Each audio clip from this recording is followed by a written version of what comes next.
Hello and welcome to mystery files. आज जो हम केस कवर करेंगे वो है कैरल की फैमिली हाईली एजुकेटेड और वेल ऑफ फैमिली थी। कैरल के फादर डॉक्टर राजा थनकम जो कि कॉलेज रिटायर्ड हिस्ट्री प्रोफेसर और मदर डॉक्टर जैन पद्मा जो कि कार्डियोलॉजिस्ट थी। कैरल की सिस्टर कैरोलीन और ग्रैंड मदर लालिता। कैरल की फैमिली की सोसाइटी में बहुत ज़्यादा रिस्पेक्ट थी। हर कोई इन्हें जानता और बहुत ज़्यादा रिस्पेक्ट करता। अकॉर्डिंग टू ऑटो ड्राइवर वो कभी उनको डबल और ट्रिपल भी पे कर दिया करते थे। ऑल ऑफ कैरल इतना पॉपुलर नहीं था सोसाइटी में क्योंकि सोसाइटी के लोग उसके बारे में इतना जानते नहीं थे। कैरल हमेशा अपने घर पर रहता और बाहर नहीं जाता। यही एक मेन रीज़न थी कि सोसाइटी के लोग कैरल के बारे में इतना नहीं जानते थे। कैरल का स्कूल में भी यही बिहेवियर था। ना तो उसका कोई दोस्त था और ना वो किसी से बात करता था। कैरल एकेडमिकली भी इतना अच्छा नहीं था स्कूल में और यही एक कारण था जिसकी वजह से उसके पेरेंट्स को हमेशा टारगेट करते और कैरल को उसकी सिस्टर कैरोलिन के साथ कंपेयर करते। अगर हम देखें तो कैरल की जो फैमिली है वो प्रोफेशनली और एकेडमिकली बहुत ज़्यादा अच्छी है और यही एक मेन वजह थी कि उसकी फैमिली वाले उसको ज़्यादा ब्लेम करते कि तुम पढ़ते क्यों नहीं, तुम किसी से बात क्यों नहीं करते। लेकिन कैरल को उस टाइम कोई भी समझ नहीं पाता था और इसी वजह से वो सारा दिन अपने कमरे में रहता और वीडियो गेम्स और इंटरनेट ब्राउजिंग करता रहता था। जब एक इंसान की लाइफ में ये सब कुछ हो रहा होता है तो ऑटोमेटिकली उसकी लाइफ का एक टर्निंग पॉइंट आता है और कैरल की ज़िंदगी में वो टर्निंग पॉइंट तब आया जब वो 14 साल का हुआ। कैजुअली कैरल एक दिन अपने कमरे में बैठकर इंटरनेट ब्राउजिंग कर रहा था और ब्राउजिंग करते करते वो बहुत मिस्टीरियस वेबसाइट्स पर पहुंच गया था। एक ऐसी वेबसाइट्स जिससे कैरल बहुत ज़्यादा फैसिनेट हुआ वो था एस्ट्रल प्रोजेक्शन। अब एस्ट्रल प्रोजेक्शन में आप अपनी सोल को खुद से सेपरेट कर सकते हैं और आप किसी और की जो सोल है वो भी उसकी बॉडी से सेपरेट होते हुए देख सकते हैं। अब कैरल को इस चीज़ ने इतना ज़्यादा फैसिनेट किया कि कैरल ने इसके बारे में जितने आर्टिकल्स थे, जितनी वीडियोस थी और जितनी इन्फॉर्मेशन थी वो गैदर कर ली। अब इन्फॉर्मेशन गैदर करने के बाद कैरल ने बाकायदा तौर पर इन सब चीज़ों की प्रैक्टिस कर दी। अब प्रैक्टिस के दौरान वो अपने इर्द गिर्द जो सराउंडिंग में इसके हो रहा है वो उससे बिल्कुल अनअवेयर हो गया था। अब ये चीज़ें इसके लिए हैबिचुअल बन गई थी और वो दिनों महीनों और एंड द एंड उसने अपनी फैमिली से ही कट ऑफ कर दिया। अब उसके एग्जाम आ रहे थे 12th के। अब वो चाहता था कि वो इस रिचुअल्स को कंटिन्यू करे और इसी वजह से उसने अपने 12th को ड्रॉप कर दिया, यानी उसने जो अपने पेपर थे वो नहीं दिए ताकि वो अपने रूम में रह सके और इन रिचुअल्स को फॉलो कर।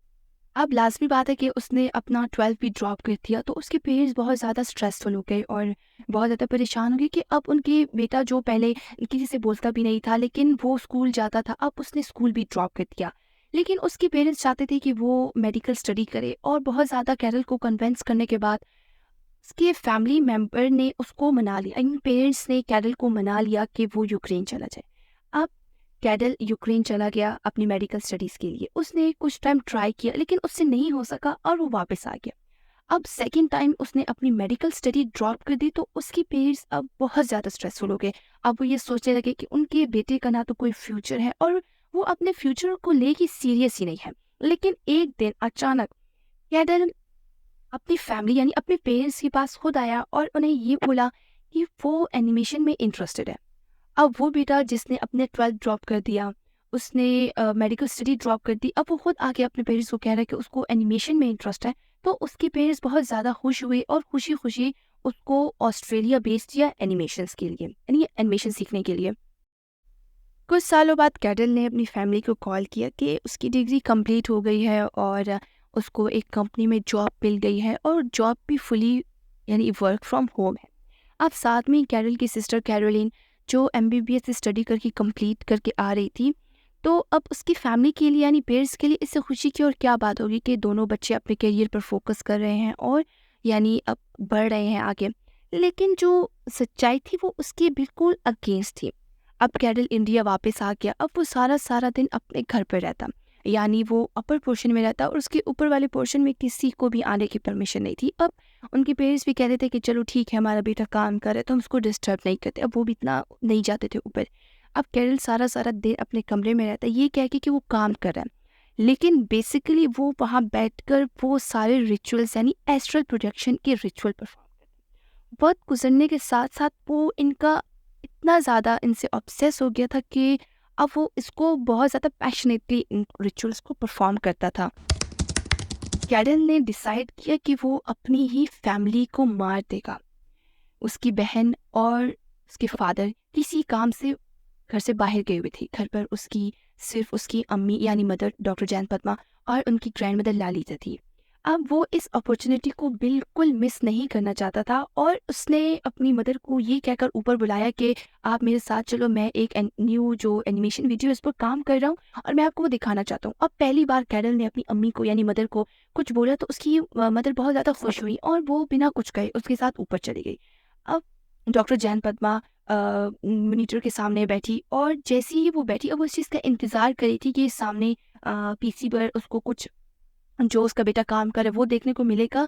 उसको अचानक अपने नेक पर यानी जो बैक साइड है उस पे पेन फील होना शुरू हुआ और जब उसने ये महसूस किया कि उसको किसी भारी चीज़ से मारा गया है, कैटल ने अपनी ही मदर को कुल्हाड़ी की मदद से उसके सर पर मारा और उसने उसको इतना ज़ोर का मारा कि उसकी जो मदर थी कीबोर्ड पर गिर गई और वहाँ ही उनकी डेथ हो गई।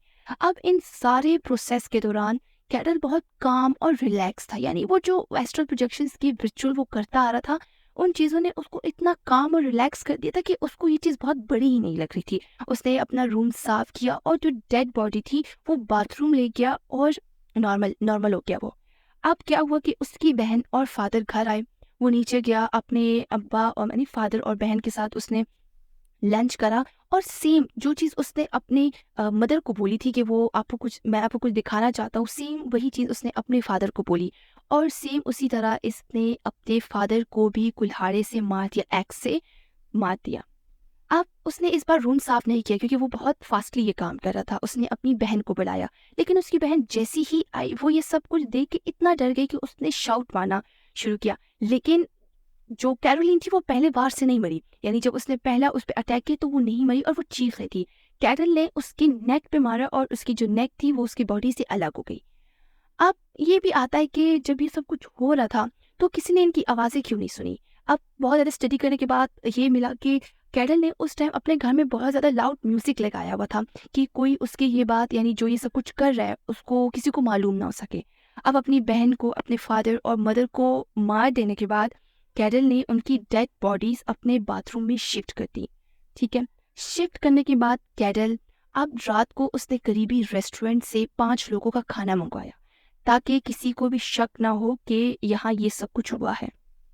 अब कैरल के घर में एक मेड काम करती थी, वो किसी काम से गई हुई थी। अब 2 दिन के बाद कैरल की जो मेड थी यानी उनकी फैमिली मेड वो वापस आई और उसने जब कैरल से पूछा कि उनके पेरेंट्स गए तो उन्होंने कहा कि जो उनके पेरेंट्स हैं और जो सिस्टर कैरोलीन है वो कन्याकुमारी घूमने गए हुए हैं और हो सकता है कि जो उनकी ग्रैंड मदर है वो भी कुछ दिनों बाद कन्याकुमारी उनके साथ चली जाए।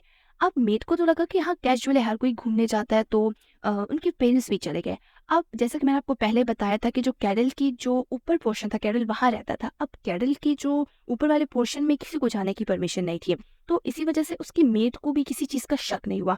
वो आती, खाना बनाती, सफाई करती और चली जाती। ऊपर की जो पोर्शन की सफाई थी वो कैरल खुद करता था। अब बस जो मेड थी वो नीचे का काम करती और वापस चली जाती। अब कैरल ने अगले 2 दिनों में अपनी ही फैमिली के जो बॉडी पार्ट्स थे उसको कट करना शुरू कर दिया।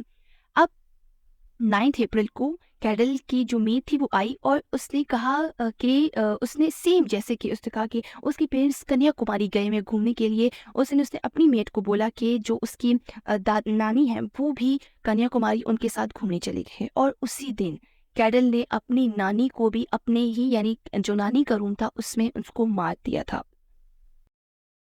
अब ये सब करने के बाद कैरल ने अपने आप को बचाने के लिए अपने ही घर को आग लगा दी। कैन यू इमेजिन कि अपने पेरेंट्स को, अपनी बहन को और अपनी नानी को मारने के बाद कैरल ने अपने ही घर में आग लगा दी ताकि वो खुद को बचा सके।